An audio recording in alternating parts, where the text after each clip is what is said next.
Welcome back, YouTube family, for a woodworking DIY.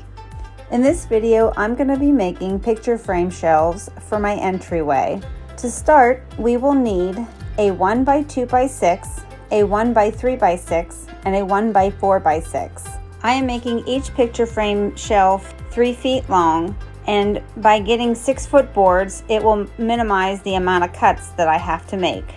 Once I have my boards marked, I take it over to my miter saw and set it to 0 and cut each board along my line.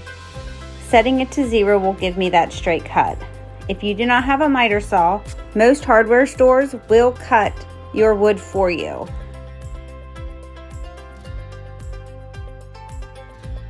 Once all my cuts are made, I take it over and set up how it's going to go together so that I don't mistakenly put the 1x4 in the place of the 1x3. Then I get out my Kreg Jig 720, amazing tool. If you don't have one, I feel it's worth the investment. It really holds the wood in there because it is self-clamping. But I place the wood in my Kreg Jig and I drill one in the middle, one on each end, and then one in between the middle and the end. And there's what the Kreg Jig will do. It just makes a pocket hole, and when you put your screws in, it gives it a sturdier hold. But before I put the screws in, I run a bead of the Titebond wood glue down the 1x3x6 and set it on the back edge, or what will be the back edge of the 1x4. Once I have it set into place, I go in with my 1 1/4 inch Kreg Jig screws. Oh, that's a tongue twister. And I start putting those down in the pocket holes. You could clamp this. I just kind of held it and put them down in there, and it worked out. Then I'm taking my handheld or portable Ryobi air tank, and I don't know the make of my finishing nailer, and I'm going to run a bead of glue down the front part of the shelf, which would be the 1x4, and then I place the 1x2 on top of that, and then I just tack it into place with the finishing nailer.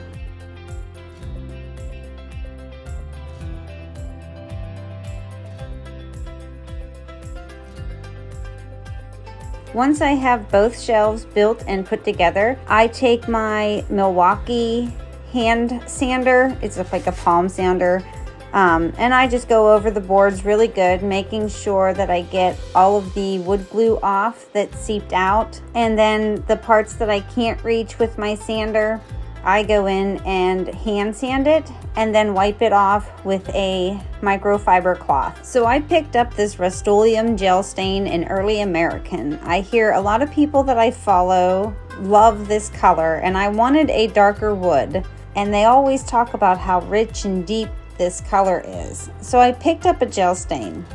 And you guys, I don't think I'm using it correctly. I did a little online looking, and they're saying to stick it on in heavy goops and make sure it's really thick on the wood, and then go in with a second coat. Didn't really make sense to me. I ended up sanding it off, as you just saw. So if you're somebody who knows how to use the gel stain, please leave a comment on how to do it in the comment section below, because this gel stain is not my favorite. So I went into what regular stains that I had, and I came up with the Minwax English Chestnut and the Golden Pecan. And I know I said I wanted dark, but then when I saw the Golden Pecan, I thought, well, that's a nice color too. But you guys, when I put this English Chestnut on by Minwax, I was like, this is the color I wanted. So it was kind of like a happy accident. I started out applying this finish with a regular paintbrush. It was not covering well. So then I switched up to a foam brush, and that is the way to do it. Covered nicely, and whenever I got it all on, I just went over it with a lint-free towel and wiped off the excess so there was no running of the stain. So to hang this on the wall, I went to Ace Hardware and picked up these keyhole hangers to screw into the back of the shelf, and then I picked up a couple more screws to put into the wall to hang the shelves off of, and then I grabbed my drill and my drill bits. Then I went out to the foyer where I plan on hanging it and removed the picture frame. So to get an idea where I wanted these, I put washi tape on the wall, and I know you've seen this washi tape in my other videos. I set the bottom of the shelf to the top of the washi tape and use a leveler to level the shelf. Then I'm taking my Stanley stud finder and I'm finding this where the studs are in the walls, and I'm marking them in the little V that it has in the center at the top, just a pencil mark that I can erase later or wash off later. Once I have all of the studs marked, I go to pull off my washi tape, and I didn't realize that washi tape would stick to the walls like this. I don't know why I thought it would come off easily, but it didn't. But it was an easily resolved issue. All I did was pull most of the tape off, and the sticky stuff that was left, I was able to spray with some water and use my Dollar Tree Cricut tool to scrape off the rest of the sticky stuff. To make sure I drill my screws into the wall at the correct places, I take a strip of the washi tape and run it from one keyhole to the next and poke my pencil down in where the screw should end up once I've screwed it into the wall. And then I run the washi tape along the line that I made once I had leveled the shelf. And then I used my drill bit and I pre-drilled a hole and make sure I found a stud, because the stud finders aren't 100% accurate. And once I was sure I was hitting a stud, I screwed in my screws and then I hung my shelves on the wall.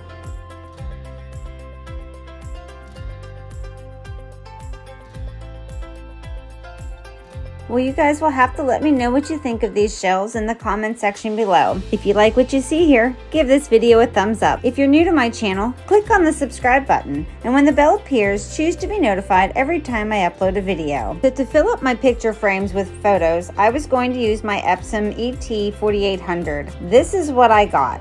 If you have this same printer and you get the same thing, leave me a comment in the comment section below. This one here wasn't so bad, so I thought I would salvage the beach part at the bottom, and I trimmed that down to fit one of my picture frames. So when I do the reveal, you will notice that I will have some picture frames that have the photo that came with it in the picture frame, and that's because by the time I got done with putting this video together, it was late in the evening and we still had to finish up our laundry for the week, so I was not running to the store to get some photos developed, so I figured I would just stage these shelves with the photos that came in the picture frames from the store. With these picture frames here, I picked them up last year at Dollar Tree. I have yet to see them this year, but they are just two pieces of glass in a gold frame, and I really liked how the gold frame looked, so I grabbed a couple of these. I thought I had 4, but I could only find 3 of them. And the tape, the double-sided tape that they had used to hold the photo that came in the frame was amazing, but I'm sure it would have came off a lot easier if I would have had a heat tool to heat that adhesive up, and it probably would have just pulled right off. But instead I just scraped it off with my straight edge scraper, and I used a little of the Glue Gun to get the rest of the sticker off. Then I take these St. Patrick's Day, because it's coming up here in March, window clings, and I just apply them to one side of the glass, and then I sandwich the window clings in between the glass. So kind of like a see-through, but it's kind of nice just as a little accent piece for my picture frame shelves.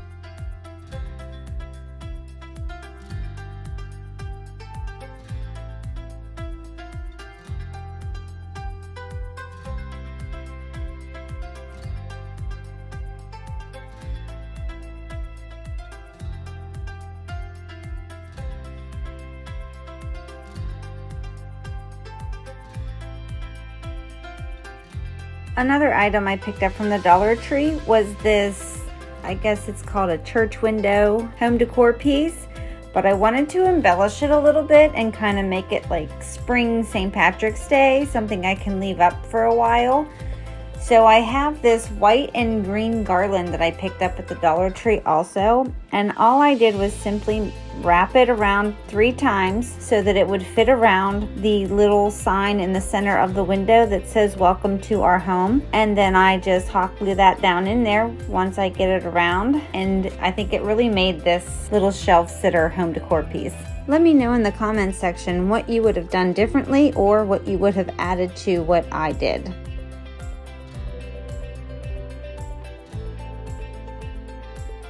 Well, we have reached the end of the video. Let me know what you guys think in the comments section below. And if you like what you see here, give this video a thumbs up. And if you haven't already, click that subscribe button, and when the bell appears, click on it so you can choose to be notified every time I upload a video. We'll see you in the next one.